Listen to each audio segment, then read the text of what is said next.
नमस्कार मेरे प्यारे साथियों, कपिल काचो सीकर यूट्यूब चैनल पर दोस्तों आपका बहुत बहुत स्वागत है।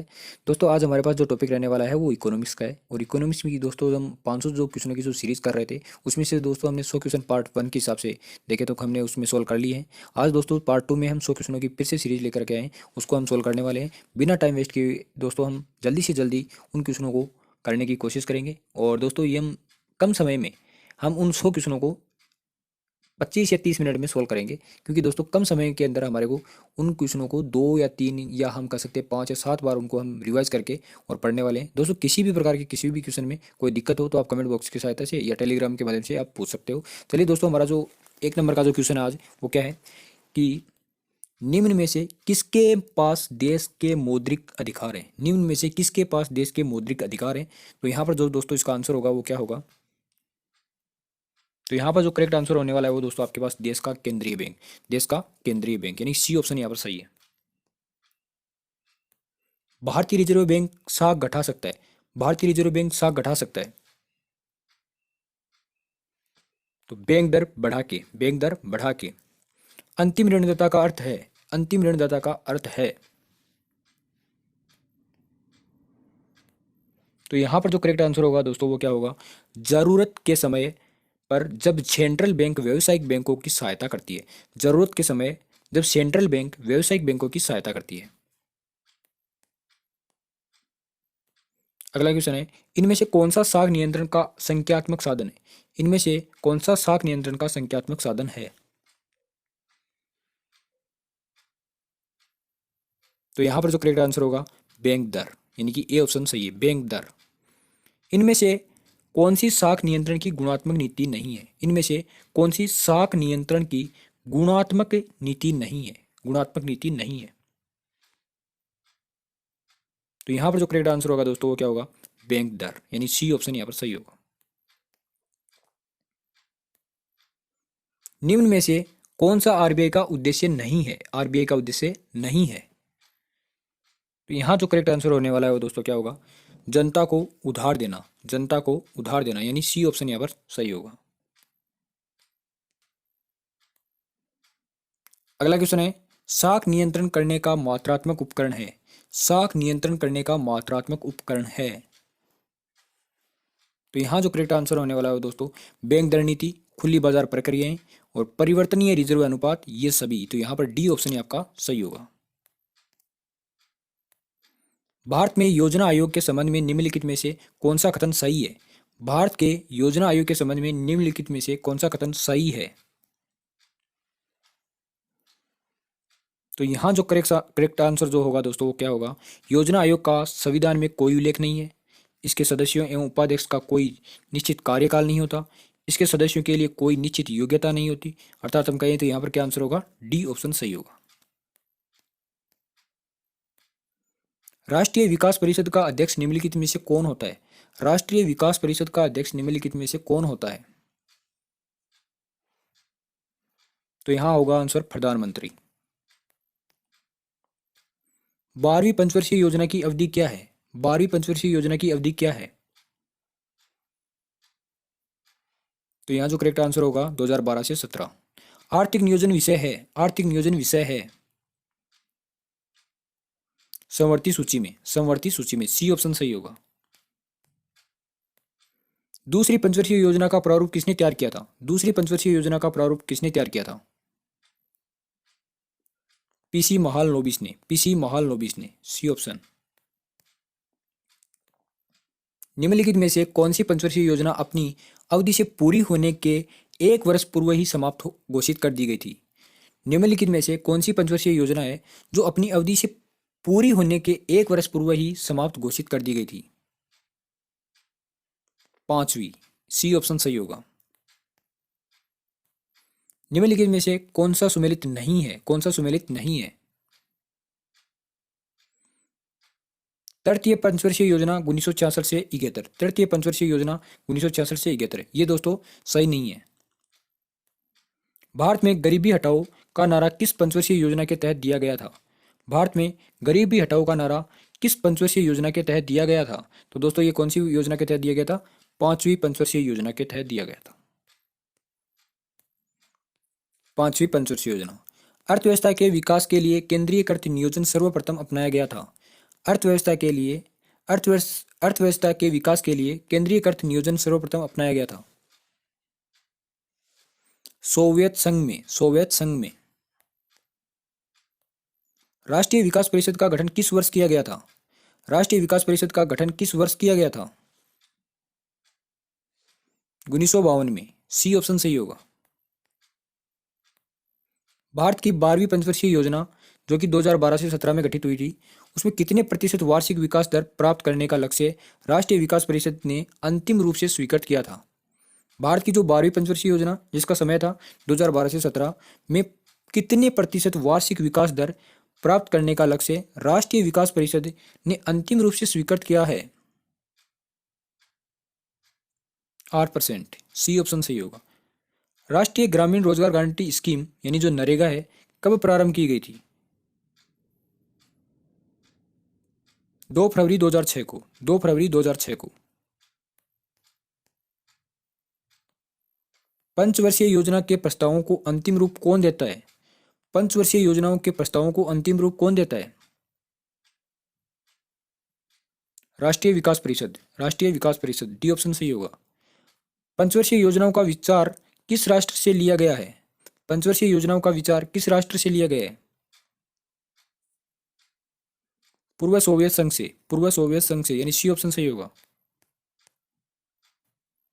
किस योजना का मुख्य कार्य गरीबी दूर करना और आत्मनिर्भरता प्राप्त करना था? किस योजना का मुख्य कार्य गरीबी दूर करना और आत्मनिर्भरता प्राप्त करना था? 5वीं पंचवर्षीय योजना।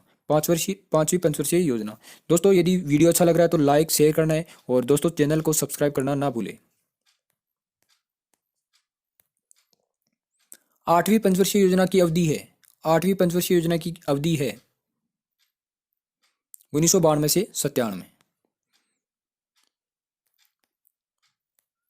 मनरेगा कथन के संबंध में कौन सा कथन असत्य है? असत्य पूछा दोस्तों। इसका प्रारंभ 2 फरवरी 2006 से हुआ। इसमें केंद्र एवं राज्यों का अंशदान 90:10 है। यह 1 अप्रैल 2010 से संपूर्ण भारत में लागू हुआ। इसका संपादन ग्राम पंचायत स्तर पर होता है। तो यहाँ पर जो असत्य कथन है दोस्तों वो सी है, यानी सी ऑप्शन यहाँ पर सही होगा। भारत में योजना आयोग का प्रथम उपाध्यक्ष किसे बनाया गया था? भारत में योजना आयोग का प्रथम उपाध्यक्ष किसे बनाया गया था? तो यहाँ पर जो करेक्ट आंसर होगा गुलजारी लाल नंदा। गुलजारी लाल नंदा। डी ऑप्शन सही होगा।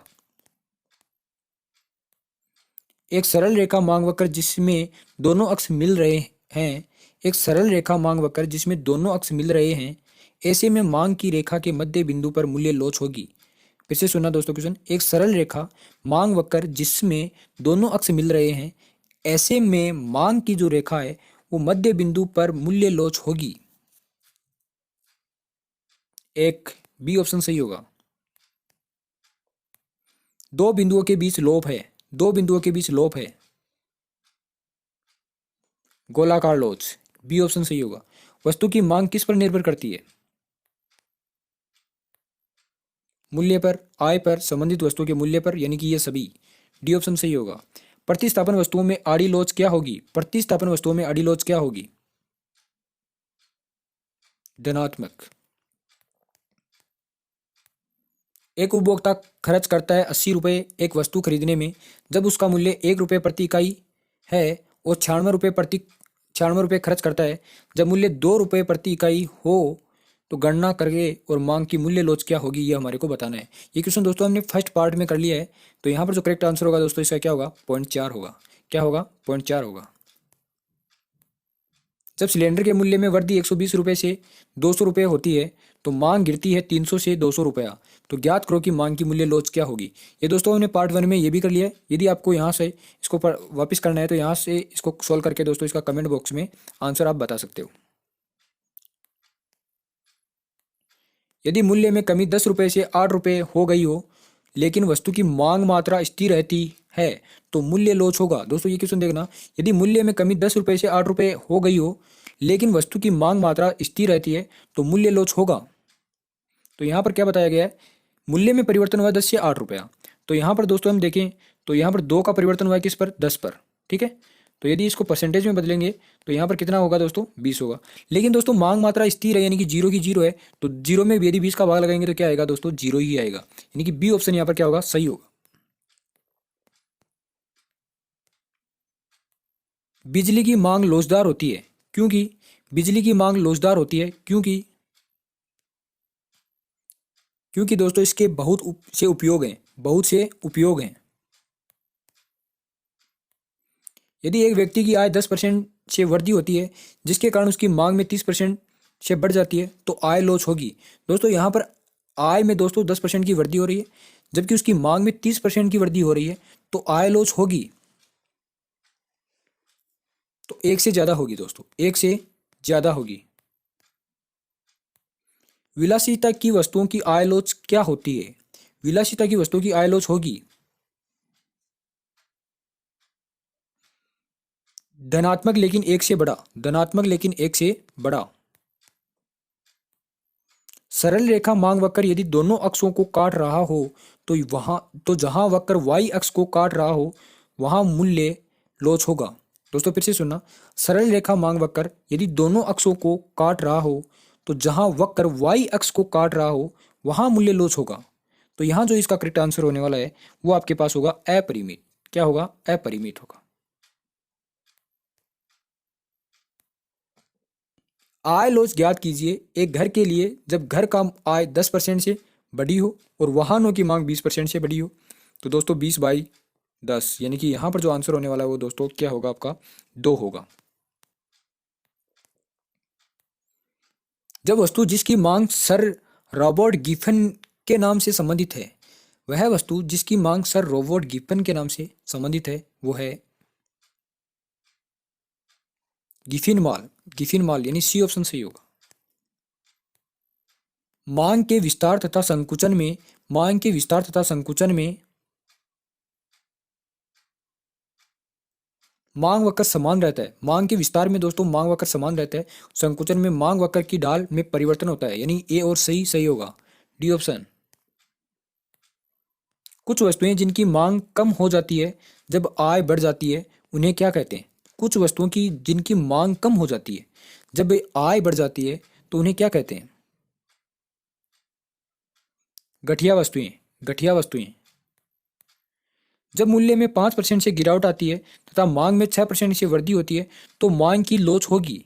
जब मूल्य में 5% की गिरावट आती है तथा मांग में 6% की वृद्धि होती है तो मांग की मूल्य लोच होगी। तो दोस्तों आपको पता होगा कि मूल्य यानी कि 95 मान लीजिएगा और ये 106 हो रहा है, तो यहाँ पर दोस्तों क्या होगी, लोचदार होगी। क्या होगी, लोचदार होगी। यहाँ जो करेक्ट आंसर होने वाला है लोचदार। पूरक वस्तुओं की आड़ी लोच क्या होगी, पूरक वस्तुओं की आड़ी लोच क्या होगी। तो यहां पर जो करेक्ट आंसर होगा दोस्तों ऋणात्मक, ऋणात्मक होगा। मांग का संकुचन किसके कारण होता है, मांग का संकुचन किसके कारण होता है, वस्तु के मूल्य में वृद्धि, वस्तु के मूल्य में वृद्धि। घर बनाने के लिए ईंट की मांग ये किस प्रकार की मांग है, घर बनाने के लिए ईंट की जो मांग है वो किस प्रकार की मांग है, संयुक्त मांग। सामान्य वस्तुओं की होती है, सामान्य वस्तुओं की होती है धनात्मक आयलोच, धनात्मक आयलोच। दोस्तों वीडियो अच्छा लग रहा है तो लाइक शेयर करना है और चैनल को दोस्तों सब्सक्राइब करना है।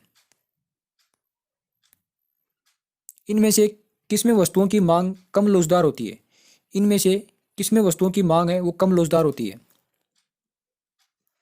आवश्यक वस्तुएं, कम समय की अवधि होने पर, यदि प्रतिस्पर्धी वस्तुओं की मात्रा कम हो, उपरोक्त सभी। तो यहाँ पर दोस्तों आवश्यक वस्तुएं भी हैं, कम समय अवधि की होने पर, यदि प्रतिस्पर्धी वस्तुओं की मात्रा कम हो, तो यहाँ पर डी ऑप्शन सही होगा। इनमें से मांग की कौन सी लोच मांग वक्र के परिवर्तन के बजाय उसके गतिशीलन को मापती है, इनमें से मांग की कौन सी लोच मांग वक्र के परिवर्तन के बजाय उसे गतिशीलन को मापती है, मूल्य लोच, मूल्य लोच। यदि मांग की लोच शून्य है, यदि मांग की लोच शून्य है तो मांग वक्र का आकार कैसा होगा, लंबवत। यदि मूल्य में 20% की गिरावट से मांग में 40% की वृद्धि होती है तो उस वस्तु की मांग होगी। यदि मूल्य में 20% की गिरावट होती है तो मांग में 40% की वृद्धि होती है तो उस वस्तु की मांग होगी। तो दोस्तों यहां पर भी क्या होगा, लोचदार होगा। मांग का विस्तार तथा संकुचन किसके द्वारा होगा? मांग का विस्तार तथा संकुचन किसके द्वारा हो? तो वस्तु के मूल्य में बदलाव, वस्तु के मूल्य में बदलाव।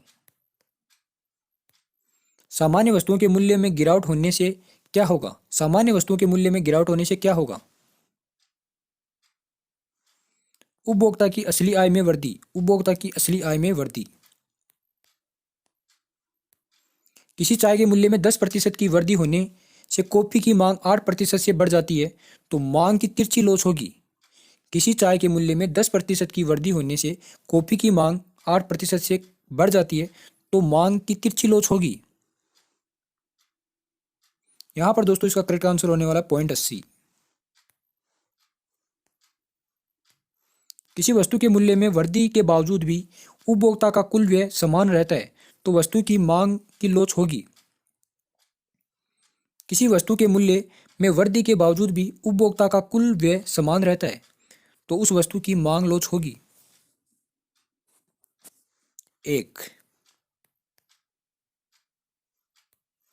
उत्पादक कारकों की मांग है, उत्पादक कारकों की मांग है। व्युत्पन्न मांग, दो पूर्णतया स्थानापन्नों के बीच मांग की आड़ी लोच होगी, दो पूर्णतया स्थानापन्नों के बीच मांग की आड़ी लोच होगी। अनंत, मांग वक्र की सीधी रेखा के मध्य बिंदु और निम्न बिंदु के बीच की लोच लोप क्या होती है? मांग वक्र की सीधी रेखा के मध्य बिंदु और निम्न बिंदु के बीच की लोप क्या होती है?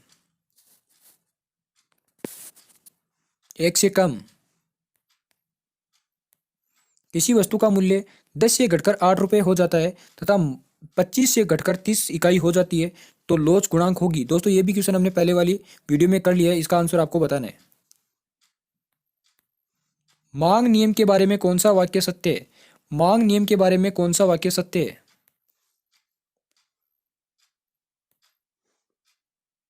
यहां दोस्तों थोड़ा सा साफ नहीं दिख रहा है तो इसका जो आंसर होगा, मूल्य गिरते हैं मांग बढ़ती है, मूल्य गिरते हैं मांग बढ़ती है। निम्न में से क्या मांग का निर्धारण नहीं करता? निम्न में से क्या मांग का निर्धारण नहीं करता? तो यहां जो करेक्ट आंसर होगा, एक वस्तु की आपूर्ति की गई मात्रा, एक वस्तु की आपूर्ति की गई मात्रा। एक मांग वक्र y अक्ष के समानांतर होता है, एक मांग वक्र y अक्ष के समानांतर होता है। इलास्टिसिटी ऑफ प्राइस बराबर क्या होता है दोस्तों? 0 होता है। सामान्यतः जब उपभोक्ता की आय में वृद्धि होती है तो महंगी वस्तुओं की मांग में वृद्धि होती है, जिसके निकृष्ट वस्तुओं की मांग में कमी आती है। इसका अर्थ है कि निकृष्ट वस्तु की मांग की आय लोचकता है। यानी कि दोस्तों यहाँ से ये पूछ रहा है कि उपभोक्ता की आय यदि वृद्धि, यानी कि उपभोक्ता की आय में वृद्धि होती है तो वह क्या करता है, वह महंगी वस्तुओं की मांग में भी क्या हो जाती है, वृद्धि हो जाती है। लेकिन दोस्तों निकृष्ट वस्तु की जो मांग है उसमें क्या हो जाती है, कमी हो जाती है। इसका अर्थ ये हुआ कि निकृष्ट वस्तु की जो मांग की जो आय लोचकता होती है वो क्या होती है, नकारात्मक। डी ऑप्शन सही होगा। यदि x वस्तु की मांगी गई मात्रा 5% से बढ़ती है जब y वस्तु का मूल्य 20% से बढ़ता है तो वस्तुओं के बीच मांग की आड़ी लोच क्या होगी? ये भी दोस्तों हमने क्वेश्चन कर लिया है, ऐसा क्वेश्चन। ये भी दोस्तों आपको आंसर इसका बताना क्या होगा कमेंट बॉक्स में। अनुपात विधि द्वारा मांग की मूल्य लोच मापने का सही सूत्र है। अनुपात विधि द्वारा मांग की मूल्य लोच मापने का सही सूत्र है तो delta Q by delta P into P by Q, यानी कि ए ऑप्शन सही होगा। यदि एक सीधी रेखा वाला मांग वक्र दोनों अक्षों को छूता है तो अक्ष पर मांग की मूल्य लोच किसके बराबर होगी? शून्य के बराबर। सी ऑप्शन सही होगा। यदि अन्य बातें समान रहे तो पूरक वस्तुओं के मूल्य में कमी से अन्य की में वृद्धि होगी। यदि अन्य बातें समान रहे तो पूरक वस्तुओं के मूल्य में कमी से अन्य वस्तु की में वृद्धि होगी। तो यहाँ पर दोस्तों मांग, एक अक्ष अक्ष के समानांतर क्षैतिज मांग वक्र बताता है कि मांग की लोचकता है। एक अक्ष अक्ष के समानांतर क्षैतिज मांग वक्र बताता है कि मांग की लोचकता है। अनंत, एक वस्तु की मांग की मूल्य लोचकता के बारे में निम्नलिखित में से क्या सही है? एक वस्तु की मांग की मूल्य लोचकता के बारे में निम्नलिखित में से क्या सही है? यह कई प्रकृति की होती है। यह कई प्रकृति की होती है। अन्य बातें समान रहे तो मांग का नियम मूल्य और मांग की मात्रा के मध्य संबंध को बताता है। अन्य बातें समान रहे तो मांग के नियम मूल्य और मांग की मात्रा के मध्य संबंध को बताता है। विपरीत, एक वस्तु की आपूर्ति से बोध होता है। एक वस्तु की आपूर्ति से बोध होता है समय की प्रति इकाई पर एक विशिष्ट मूल्य पर विक्रय हेतु ऑफर की गई वस्तु की मात्रा, यानी डी ऑप्शन सही होगा। पूर्ति में वृद्धि अथवा कमी का अर्थ है। पूर्ति में वृद्धि अथवा कमी का अर्थ है आपूर्ति वक्र में परिवर्तन। आपूर्ति वक्र में परिवर्तन। यदि आपूर्ति वक्र पूर्णतः बेलोचदार हो, यदि आपूर्ति वक्र पूर्णतः बेलोचदार हो तो आपूर्ति वक्र है लंबवत। जब अल्पकाल में आपूर्ति मूल्य में वृद्धि की जाती है तो उत्पादक का लाभ, जब अल्पकाल में आपूर्ति मूल्य में वृद्धि की जाती है तो उत्पादक का लाभ बढ़ेगा। जब एक वस्तु की आपूर्ति में परिवर्तन आता है और इसका प्रभाव उसी आपूर्ति वक्र में होता है, इसका क्या कारण होता है? जब एक वस्तु की आपूर्ति में परिवर्तन आता है और इसका प्रभाव उसी आपूर्ति वक्र में होता है, इसका क्या कारण होता है? तो यहां पर जो करेक्ट आंसर होगा दोस्तों वो क्या होगा? वस्तु के मूल्य में परिवर्तन। ए ऑप्शन सही होगा। आपूर्ति लोच क्या होगा जब मूल्य में परिवर्तन 15 रुपए से 12 रुपए और 6 इकाइयों में 5 इकाइयों में परिवर्तित होती है। ये भी दोस्तों ऐसा क्वेश्चन भी हमने कर लिया है, तो ये भी आपको करना है। इसका आंसर दोस्तों जो आएगा वो 0.833 आएगा। 0.833 आएगा। यदि एक वस्तु की आपूर्ति पूर्णतः लोचदार तब मांग में वृद्धि का परिणाम होगा। यदि एक वस्तु की आपूर्ति पूर्णतः लोचदार तब मांग में वृद्धि का परिणाम होगा। संतुलन मात्रा बढ़ेगी, संतुलन मूल्य यथावत स्थिर रहेगा। संतुलन मात्रा बढ़ेगी, संतुलन मूल्य यथावत स्थिर रहेगा, यानी सी ऑप्शन सही होगा। जब आपूर्ति मात्रा में परिवर्तन के समानुपात परिवर्तन मूल्य में होता है तो उत्पादक की आपूर्ति होगी। जब आपूर्ति मात्रा में परिवर्तन के समानुपात परिवर्तन मूल्य में होता है तो उत्पादक की आपूर्ति होगी। इकाई लोचदार आपूर्ति, इकाई लोचदार आपूर्ति, यानी सी ऑप्शन सही होगा। आपूर्ति में विस्तार उस स्थिति का बोध कराता है। आपूर्ति में विस्तार उस स्थिति का बोध करता है जब उत्पादक आपूर्ति करना चाहते हैं। वस्तु की ज्यादा मात्रा बढ़े हुए मूल्यों पर, वस्तु की ज्यादा मात्रा बढ़े हुए मूल्यों पर, यानी ए ऑप्शन सही होगा। यदि तकनीक में सुधार होता है तो, यदि तकनीक में सुधार होता है तो आपूर्ति वक्र में दाईं ओर परिवर्तन, आपूर्ति वक्र में दाईं ओर परिवर्तन। यदि सेब के मूल्य 30 रुपये प्रति किग्रा से 40 रुपये प्रति किग्रा से बढ़ते हैं तो आपूर्ति 240 किग्रा से 340 किग्रा बढ़ती है, तो आपूर्ति लॉस होगी। दोस्तों ये सारे के सारे सेम क्वेश्चन है, तो इस यहाँ पर दोस्तों इसका आंसर भी आपको ही बताना है। यहाँ पर जो करेक्ट आंसर होगा वो क्या होगा? एक क्षैतिज आपूर्ति वन जो मात्रा अक्ष के समानांतर है दिखाता है कि आपूर्ति है। एक क्षैतिज आपूर्ति वन जो मात्रा अक्ष के समानांतर है दिखाता है कि आपूर्ति है। अपरिमित, बी ऑप्शन सही होगा। पूर्ति में वृद्धि तथा कमी से अर्थ है, पूर्ति में वृद्धि तथा कमी से अर्थ है एक मूल्य पर अन्य घटकों में परिवर्तन के फलस्वरूप पूर्ति में परिवर्तन। एक मूल्य पर अन्य घटकों में परिवर्तन के फलस्वरूप पूर्ति में परिवर्तन। जब पूर्ति वक्र में दाईं ओर परिवर्तन होता है तो पूर्ति में होती है। जब पूर्ति वक्र में दाईं ओर परिवर्तन होता है तो पूर्ति में होती है वृद्धि। पूर्ति के लोच को वस्तु के डॉट डॉट में परिवर्तन होने पर उसकी पूर्ति की मात्रा में संवेदन के रूप में परिभाषित किया जाता है। उस वस्तु के मूल्य, उस वस्तु के मूल्य। किसी वस्तु की पूर्ति होती है, प्रवाह संकल्पना, बी ऑप्शन सही होगा। यदि मूल्य में 20% की गिरावट से पूर्ति में 10% की कमी आती है तो पूर्ति की लोच क्या होगी? यदि मूल्य में 20% की गिरावट से पूर्ति में 10% की कमी आती है तो पूर्ति की लोच क्या होगी?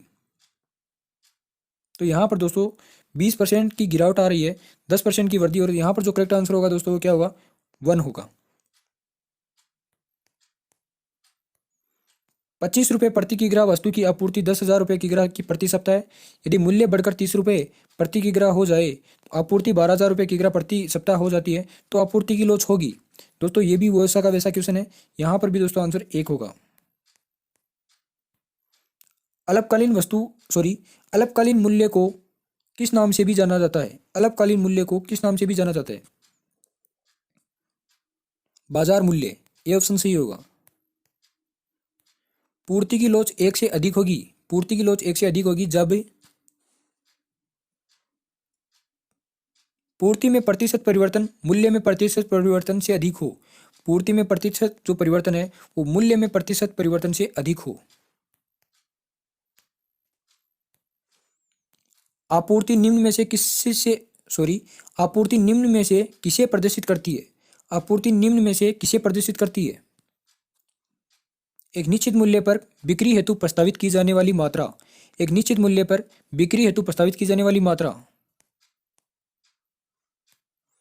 निम्न में से कौन पूर्ण प्रतिस्पर्धा की एक अनिवार्य शर्त नहीं है? निम्न में से कौन पूर्ण प्रतिस्पर्धा की एक अनिवार्य शर्त नहीं है? परिवहन लागतों की अनुपस्थिति, परिवहन लागतों की अनुपस्थिति। दोस्तों वीडियो अच्छा लग रहा है तो लाइक और शेयर जरूर करना है दोस्तों, और किसी भी प्रकार की कोई समस्या लग रही हो तो दोस्तों कमेंट बॉक्स में जरूर बताइएगा। और दोस्तों यदि आप चैनल पर नए हो तो दोस्तों जरूर चैनल को सब्सक्राइब करना, क्योंकि दोस्तों अगला जो किसी भी प्रकार का हमारे पास स्टैटिक्स या इकोनॉमिक्स से रिलेटेड एएसओ की एग्जाम के लिए इंपॉर्टेंट है वो हम डालते रहते हैं, तो वो आपके पास दोस्तों समय पर लिंक उपलब्ध हो जाए। इसलिए आपको दोस्तों चैनल को दोस्तों सब्सक्राइब जरूर करना है।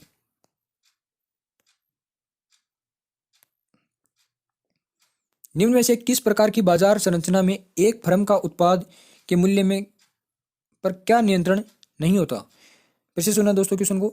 निम्न में से किस प्रकार की बाजार संरचना में एक फर्म का उत्पाद के मूल्य पर नियंत्रण नहीं होता? फर्म के मूल्य पर उत्पाद है दोस्तों, फर्म का जो उत्पाद है उसके मूल्य पर नियंत्रण नहीं होता, वो कौन सी बाजार में नहीं होता? पूर्ण प्रतिस्पर्धा। संबंध यह है एम आर बराबर पी 1-1/E, यदि E ग्रेटर देन 1 है तब होगा। तो एम आर ग्रेटर देन 0, यानी ए ऑप्शन सही होगा। एक फर्म के लाभ अधिकतम होंगे जब एम आर बराबर एम सी, एक अतिरिक्त यूनिट से अतिरिक्त आगम तथा अतिरिक्त लागत बराबर होंगे। उपरोक्त दोनों, तो यहाँ पर सी ऑप्शन सही होगा। एक फर्म को क्या करना चाहिए जब सीमांत आगम सीमांत लागत से अधिक हो? एक फर्म को क्या करना चाहिए जब सीमांत आगम सीमांत लागत से अधिक हो? फर्म को उत्पादन बढ़ाना चाहिए। एकाधिकार के अंतर्गत मूल्य विभेदीकरण आधारित होता है। उस वस्तु की मांग लोच पर। एकाधिकार बाजार में फर्म होती है मूल्य बनाने वाली। वह बाजार जिसमें दो फर्में होती है जानी जाती है। द्विअधिकार कहलाती है दोस्तों, बी ऑप्शन सही होगा। एकाधिकारी निर्धारण कर सकता है मूल्य उत्पादन दोनों का, यानी सी ऑप्शन सही होगा। एनवी इकाई का एमआर दिया जाएगा। TRN माइनस TRN-1, यानी कि सी ऑप्शन सही होगा। ऐसी बाजार संरचना जहां विक्रेताओं की संख्या कम होती है और निर्णय लेने के लिए फर्म अंतर्निर्भर होती है तो वो जानी जाती है। यानी कि दोस्तों यहाँ से हमारे से पूछा है कि ऐसी बाजार संरचना जहाँ विक्रेताओं की संख्या तो कम होती है लेकिन निर्णय लेने के लिए फर्में अंतः निर्भर होती है, वो जानी जाती है। तो दोस्तों अल्पाधिकार, अल्पाधिकार। इस प्रकार से दोस्तों इस वीडियो के माध्यम से दोस्तों हमने 100 क्वेश्चन आज कर लिए हैं। पार्ट 1 में दोस्तों हमने 100 क्वेश्चन कर लिए हैं। यदि किसी ने नहीं देखा है तो दोस्तों वो पार्ट 1 देखे। फिर दोस्तों इसी के माध्यम से इस पार्ट 2 में भी हमने दोस्तों 100 क्वेश्चन पूरे कर लिए हैं और पार्ट 3 में दोस्तों हम फिर से एक बार 100 क्वेश्चन लेकर आने वाले हैं अभी कुछ ही समय में। तो यहाँ पर दोस्तों इस वीडियो को आराम से देखिएगा और वीडियो अच्छा लग रहा है दोस्तों लाइक और शेयर जरूर करना। धन्यवाद दोस्तों।